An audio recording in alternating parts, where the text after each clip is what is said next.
दोस्तों, एक बार भगवान विष्णु और माता लक्ष्मी क्षीर सागर में शेषनाग की शैया पर विश्राम कर रहे थे। तभी विंता पुत्र गरुड़ उस स्थान पर आ जाते हैं और भगवान विष्णु तथा माता लक्ष्मी से पूछने लगते हैं, हे प्रभु, मैं पृथ्वी लोक का भ्रमण करके आया हूँ। मैंने देखा कि पृथ्वी लोक पर अनेक मनुष्य नित्य स्नान करते हैं, किंतु फिर भी दुखी ही रहते हैं। उनके दुखी रहने का क्या कारण है? हे प्रभु, आप मुझे बताएं कि स्नान करने की सर्वोत्तम विधि क्या है। स्नान कब और कैसे करना चाहिए? स्नान करते समय कौन से मंत्रों का उच्चारण करना चाहिए? मेरे मन में इन सभी प्रश्नों को जानने की इच्छा निर्माण हो रही है। वह माँ लक्ष्मी से भी पूछते हैं, हे माता, मैंने ये भी देखा है कि अनेक महिलाएं नित्य स्नान करके आपकी पूजा आराधना करती है, किंतु फिर भी उनके घर में आपका वास नहीं होता है। इसका क्या कारण है? गरुड़ जी द्वारा इस प्रकार से प्रश्न पूछने पर भगवान विष्णु कहते हैं, हे पक्षी राज, तुमने उचित ही प्रश्न किया है। स्नान करना अत्यंत आवश्यक होता है। स्नान से ही शरीर शुद्ध होता है। स्नान करने से ही शरीर पवित्र होता है और मनुष्य पूजा पाठ आदि कर्म करने के पात्र बनता है। इसीलिए मनुष्य को नित्य स्नान करना चाहिए। तुम्हारे सभी प्रश्नों के उत्तर देने से पूर्व मैं तुम्हें एक अत्यंत पवित्र कथा सुनाता हूँ, उसे तुम ध्यान से सुनो। इस कथा में तुम्हें तुम्हारे सभी प्रश्नों के उत्तर प्राप्त हो जाएंगे। इतना कहकर भगवान विष्णु ने गरुड़ जी को स्नान का महत्व बताते हुए एक कथा सुनाई है, जिसे सभी मनुष्यों को ध्यान से सुनना चाहिए। इस कथा का श्रवण करने मात्र से ही सैकड़ों तीर्थों में स्नान करने का पुण्य मनुष्य को प्राप्त होता है। इसीलिए आप सभी इस कथा को पूरा जरूर सुने। आधा अधूरा ज्ञान अनर्थ का कारण होता है। तो चलिए शुरू करते हैं। भगवान विष्णु कहते हैं, हे पक्षी राज, प्राचीन काल की बात है। मध्य देश में एक अत्यंत सुंदर नगर था, जहां पर एक धनवान सेठ रहता था, जिसकी 3 पुत्रियां थी। सेठ ने अपनी पुत्रियों को कभी किसी चीज की कमी होने नहीं दी। उसने उन्हें बड़े लाड़ प्यार से पाला था। उसकी पुत्रियां बहुत ही सुंदर और चंचल स्वभाव की थी। एक पिता का जो कर्तव्य होता है, वह सभी उस सेठ ने पूर्ण किया। अपनी पुत्रियों को उसने सब कुछ दिया, लेकिन उसने केवल एक गलती की। उसने अपनी पुत्रियों को शास्त्र ज्ञान नहीं दिया। जीवन में सब कुछ पाकर भी उसकी पुत्रियों का जीवन अधूरा था। ज्ञान के बिना कोई भी मनुष्य पूर्ण नहीं होता है। पैसा, संपत्ति, सौंदर्य होकर भी उसकी पुत्रियों के पास वो नहीं था जो प्रत्येक स्त्री के पास होना चाहिए। फिर जब उसकी तीनों पुत्रियां जवान हुई तो सेठ ने उसकी तीनों पुत्रियों का विवाह एक अच्छे कुल में कर दिया। तीनों के पति बड़े बड़े व्यापारी थे और सभी राजमहल में रहने के लिए चली गई। जैसे ही तीनों रहने के लिए अपने घर चली गई, वहां पर उनका भव्य दिव्य स्वागत किया गया। विवाह के बाद की सभी रस्में की गई। उन तीनों के ससुराल वालों ने उन्हें बहुत मान सम्मान दिया और सभी के साथ प्रेम से व्यवहार किया। वे तीनों अपने ससुराल में बड़े ही मौज से रहने लगी। तीनों सुबह देर से जगती थी, देर से स्नान करती थी, बिना स्नान किए ही भोजन किया करती थी और कभी कभी ही पूजा पाठ किया करती थी। उनकी सास ने उन्हें कई बार टोका, लेकिन किसी ने अपनी सास की बात नहीं मानी और अपनी ही मनमानी करने लगी। लेकिन जैसे जैसे समय बीतता गया, उन तीनों पुत्रियों के ससुराल में परेशानियां बढ़ने लगी। तीनों के पतियों को व्यापार में आर्थिक नुकसान होने लगा और धीरे धीरे उनका सारा व्यापार डूबने लगा। दूसरों से कर्ज लेकर वे अपने व्यापार को चलाने लगे, लेकिन फिर भी उन्हें घाटे का ही सामना करना पड़ा, जिससे घर में क्लेश होने लगा। बार बार लड़ाई झगड़े होने लगे। जब से ये तीनों उन घरों में रहने के लिए चली गई थी, तभी से उनके घर में संकट आने शुरू हो गए थे। उन तीनों बहनों के ससुराल में पैसे की इतनी तंगी हुई कि उन्हें अपना घरदार सब कुछ बेचना पड़ा और वे सभी झोपड़ी में जाकर रहने लगे। लेकिन वे तीनों बहनें झोपड़ी में रहना पसंद नहीं करती थीं। इसलिए वे अपने ससुराल को छोड़कर मायके में वापस आ गई और अपने पिता के साथ रहने लगी। अपने घर पर आकर भी उन तीनों की आदत नहीं बदली और घर पर आकर भी वह तीनों बहनें बड़े मौज से रहने लगी। वहां पर भी वे तीनों देर से उठती थी, देर से स्नान करती थी, बिना स्नान किए ही भोजन किया करती थी, जिस कारण से उनके पिता को भी व्यापार में नुकसान होने लगा और उसकी भी आर्थिक स्थिति खराब होने लगी। फिर एक दिन उनके द्वार पर भगवान विष्णु एक साधु का रूप धारण करके आ गए। सेठ ने उस साधु का प्रेम से स्वागत किया और उनके पैर धोकर उन्हें प्रणाम किया। फिर सेठ ने उस महान साधु को अपना दुख बताया और उस पर निवारण करने के लिए उपाय पूछा। सेठ ने अपनी पुत्रिया को भी बुलाया और साधु को उनके बारे में भी सारी हकीकत बता दी। जैसे ही उस साधु ने सेठ की तीनों पुत्रियों की तरफ देखा तो उन्हें सारी हकीकत पता चली। उन तीनों बहनों के चारों ओर नकारात्मक शक्ति का घेरा बना हुआ था जो उनके साथ ही चल रहा था। वे जहां पर भी जाती वह नकारात्मक ऊर्जा उनका पीछा नहीं छोड़ रही थी।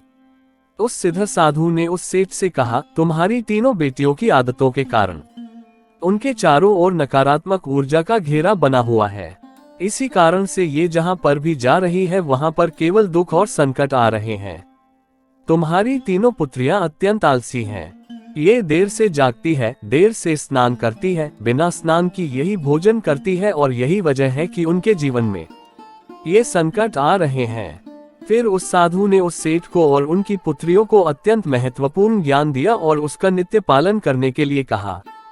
भगवान विष्णु कहते हैं, हे वत्स, स्नान के 4 प्रकार होते हैं, ब्रह्म स्नान, देव स्नान, ऋषि स्नान, मानव स्नान और दानव स्नान। इन्हें समय के अनुसार वर्गीकृत किया गया है। शास्त्रों में ब्रह्म मुहूर्त में किए जाने वाले स्नान को सर्वश्रेष्ठ माना गया है।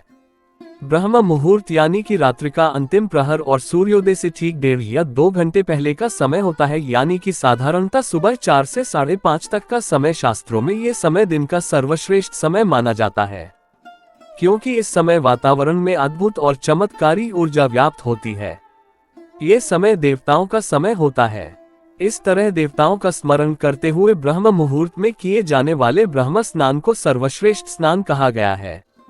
इस समय स्नान करने से और स्नान के तुरंत बाद सूर्य देवता को अर्घ्य देने से जीवन में सुख, समृद्धि और शांति आती है।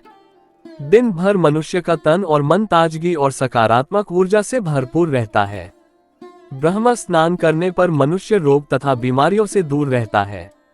उसका शरीर निरोगी और स्वस्थ रहता है। दूसरा है देव स्नान। सुबह 5 से 6 बजे के बीच किया जाने वाला स्नान देव स्नान कहलाता है। सभी पवित्र नदियों का स्मरण करते हुए किए जाने वाले इस स्नान को भी श्रेष्ठ स्नान माना जाता है। इस समय स्नान करने से मनुष्य के शरीर में सकारात्मक ऊर्जा का संचार होता है और सभी प्रकार की नकारात्मकता और बुराई शरीर से बाहर निकल जाती है। इस तरह देव स्नान के समय स्नान करने से तन के साथ साथ मन भी शुद्ध और पवित्र हो जाता है। इस समय पर स्नान करने से धन संपत्ति में वृद्धि होती है। मनुष्य को सभी भौतिक सुख प्राप्त होते हैं। सुबह सुबह जब आकाश में तारे नजर आते हैं उस समय किए गए स्नान को ऋषि स्नान कहते हैं। ये भी श्रेष्ठ स्नान होता है। इस समय स्नान करने से मानसिक शांति मिलती है। तीसरा है मानव स्नान। सुबह 6 से 8 बजे के बीच में किया जाने वाला स्नान मानव स्नान कहा गया है। ये स्नान सूर्योदय के समय या सूर्योदय के ठीक बाद में किया जाता है। इस समय स्नान करना भी अच्छा माना गया है। शरीर में दिन भर ताजगी, स्फूर्ति और सकारात्मक ऊर्जा व्याप्त रहती है, जो हमें किसी भी कार्य को करने के लिए उत्साहित करती है।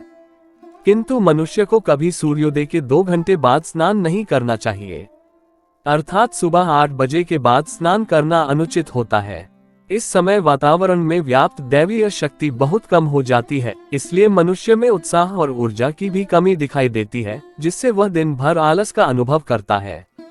पूरे दिन शरीर में सुस्ती सी रहती है और किसी भी काम में मन नहीं लगता है। सुबह 8 बजे के बाद स्नान करने से व्यक्ति के जीवन में दुर्भाग्य आता है। उसके शरीर में नकारात्मक ऊर्जा का वास होने लगता है। ऐसा मनुष्य जिस स्थान पर भी जाता है उसके साथ दुर्भाग्य चला आता है। तुम्हारी ये तीनों पुत्रियां सुबह देर से स्नान करती थी, जिस कारण से उनके ससुराल की सारी संपत्ति नष्ट हो गई और अब तुम्हारी भी धन संपत्ति नष्ट हो रही है। सूर्योदय होने के बहुत समय बाद तक भी जो लोग स्नान नहीं करते हैं, उनके मन में दिन भर क्रोध, राग, द्वेष, नकारात्मकता, कमजोरी और चिड़चिड़ापन बना रहता है, जिससे इनके काम में मुश्किलें आ सकती है। इसलिए प्रतिदिन ब्राह्म स्नान, देव स्नान, ऋषि स्नान या मनुष्य स्नान करने की सलाह दी गई है।